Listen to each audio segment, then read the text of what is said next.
Сайн байцгаана уу?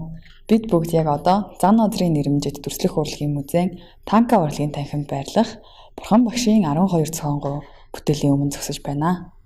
Бидний Бурхан багш хэмээн хүндэтгдэг Буддаа Шагжаамунийн анх дээд бод сэтгэлийг үүсгэн төгс гэгэрсэн нэгэн мөлий. Бурхан багшийн нэг насны амьдралд олон үйл явдал тохиолсон ч гол 12 үйл явдлыг энэхүү бүтээлээс харах боломжтой юм а. Ингээд та бүхэндээ Бурхан багшийн 12 зохион бүтээлээс хүргье. Гамдан нэрт Тэнгэрийн орноос Замбуу твд заларсан нь Бурхан багш манай ертөнцид мэдлэхээс өмнө төгс баясгалан тэмээх Тэнгэрийн оронд үн удаан оршиж байв. Замбуу твийн зовлонд нэрвэгдсэн амьтдад ном айлдан сэтгэлийг нь номготгох цаг болоход тэрээр өөрийн нөхдүүддээ би гэгээрхийн төлөө явнаа гэхэд түүний нөхдүүд нь ихэд шаналн гашуудаж дээд төрөлт таныг байхгүй бол гандангийн норон маань үсгэслэнгүй болно гэсэнд бод садва майдар та нарт дээдийн номыг заах болно хэмээн айлдаад өөрийн малгай титмээ майдрын тэргүүнд өмсүүлэн майдрыг ганданд ном заах Бурхны орлогчоор тавин өөрөө Замбуу тэв рүү оджээ. Хивлийд оршсон нь Бурхан багшийн их Махамая нэгэн шөнө гэрлийн гэлбан донд олон бодисод дуанаар нэгэн хөвгүүнийг үүл хөлгөсөн 6 сойд цагаан зааны дүрээр хивлийдэн залж байх юм гэж зөвөдөлжээ. Хаантан энэ тухай мэдээд ордны шинжээч түшмэндүүдээ дуудан асуусанд их хувь заяатай хүү төрхнээ хэмээн айлдав. Ийхүү Бурхан багш хин хивлийд оршсон өдөр нь зуны адаг сарын 15 байсан учраас энэхүү өдрийг дүйцэн өдөр хэмээн тэмдэглэдэг. Лагшин мэндэлсэн нь Махамая их зуны адаг илүү сарын шинийн 15-ны бүтээлт сайн өдөр цэцэрлэгт зугаалж яваад нэгэн модны мөчрөөс барьсанд баруун суугнаас хөвгүүн мэндэлжээ. Хүү төрсөн даруйда зүг бүрт долоо алхан бүрээс линхуа цэцэг урган гарсан гихмэд гайхамшигт олон үзэгдэл гарчээ. Хөвгүүндээ Сидхарта хэмээх нэр хайрлсан бөгөөд харамсалтай нь хүүгээ төрүүлээд 7 хоногийн дараа ихэн таалалд өгсөв. Урлагийн төрөлд мэргэсэн нь Сидхарта бага наснаас альваа зүйлийг ихэд эргэцүүлэн боддог ухаалаг хүүхэд байжээ. 7 настайгаас эхлэн цэргийн урлаг болон утга зохиол, хэл бичиг, тоо бодлого, олон улсын хэл зэрэг бүхий л эрдэм ухаанд суралцаж эхлэв. Сидхарта нумсам харвах, усанд сэлэх, заан амгатгах зэргийг гаргууд эзэмссэн бөгөөд үеийн хөвгүүдээр барахгүй тэр үеийн хүч чадалтнуудыг ч давах хүчтэй байсан. Тэрээр бие алдрын хувьд гайхамшигтай байсан ба нас ахих тусам маш үзэсгэлэнтэй сайхан биетэй хүчирхэг гэр болсон юм. Ханхуд эрдэм мэдлэг, элбэг амьдрал хаан эцгийн ширээ залгамжлах сайхан ирээдүй байсан ч түүний чин хүсэл нь ертөнцийн үннийг танин мэдэх байсан бөгөөд тэрээр өөрийгөө бусдыг жаргалтай байлгах хүн төрлөختөнд тустай хөв зүйл бүтээхийг ирмэлзэлж байлаа. Хатан нөхдөө зингүүлсэн нь хаант дүрийг хүчтэй байлгахын тулд ханхуд хатан авч өгвөл зохилтой хэмээн өвөг хөгшчүүл хилэлцэж хаанд дуулгасанд хаанч санал нийлж Сидхарта тохирох хатан шинжүүлв. Супра Будда хааны Ясадхара охиныг олоод тэр хаанд илч явуулсанд хаан залуу ордонд жаргаж ном үзэхээс эд хав мэдэхгүй тул охиноо өгөхгүй хэмээн хариу хэлв. Сидхарта түүнийг сонсоод эд хаваараа тэмцэлдья хэмээн айлдсан. Хаан авч баясаж тэмцээн зарласан 500 орчим залуу эд хаваар тэмцэлдэж эхлэв. Уг тэмцээнд уралдах, барилдах, хүндийг өргөх буюу шидэх, нум сумаар бай харвах, олон улсын хэлээр ярих, унших, 128 оронтой тоо бодох гэх мэт 64 зүйлийн тэмцээн явуулснаас бүгдд нь Сидхарта ялав. Охины аавч түүний ялалтыг хүлээн зөвшөөрчээ.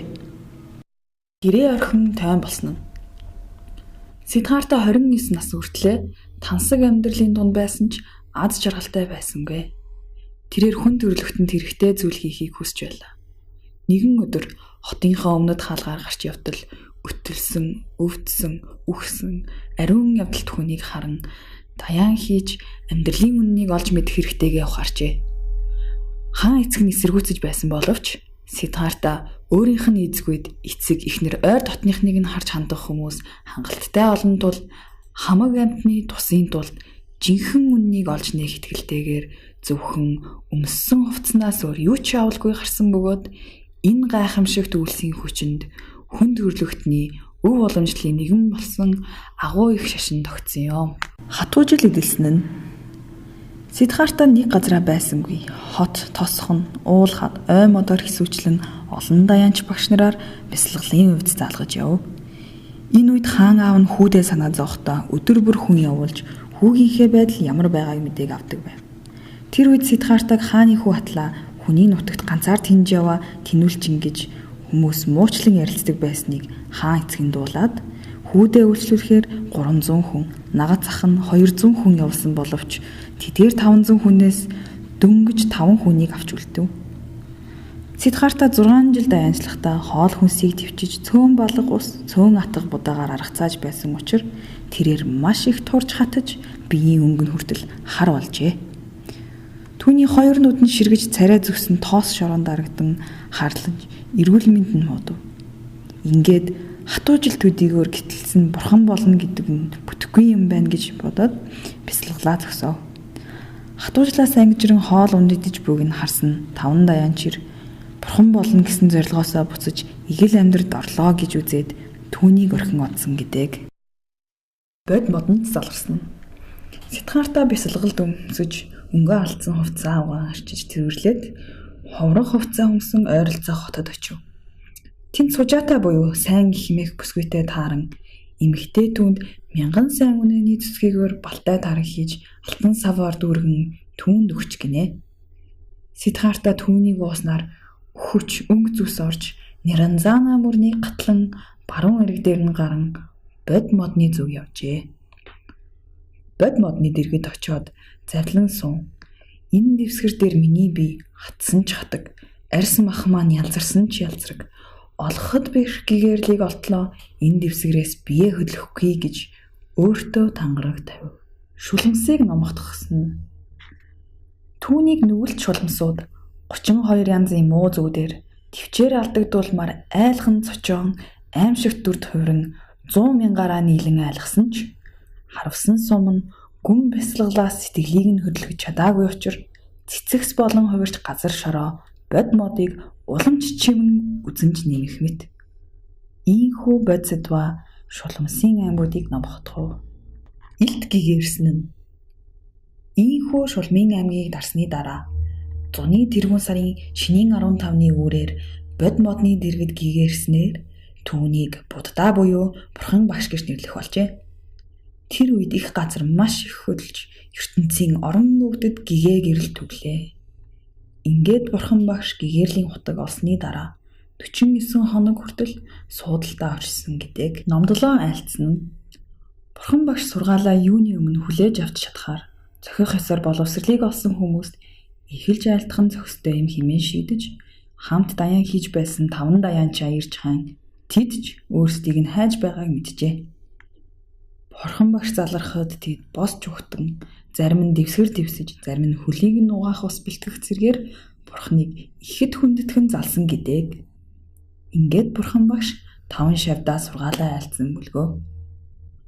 Бурхан багш гэгэрлийн утгыг олсноос хойш амьдралынхаа сүүлчийн мөчийг хүртэл биеийн амрыг бүр мөсөн огоорч шавнартаа үннийг таниулахад бүх цаг хугацаа хүч чадлаа дайчилсан бөгөөд түүнийхээ үр дүнд дараагийн олон зуунуудад ач холбогдлоо бүрэн таниулсан агуу их номлолыг бий болгов. Түүний нүр их хүчийн гүйтгэл эрдэм бэлгийг нь биширсэн шавнырын хүрээ ихсэж энэтхэгийн бүлүү нутагт хүртэл түүний нэр сонсогдох болж тэр үеийн олон хаад түүний номонд орсон гэдэг.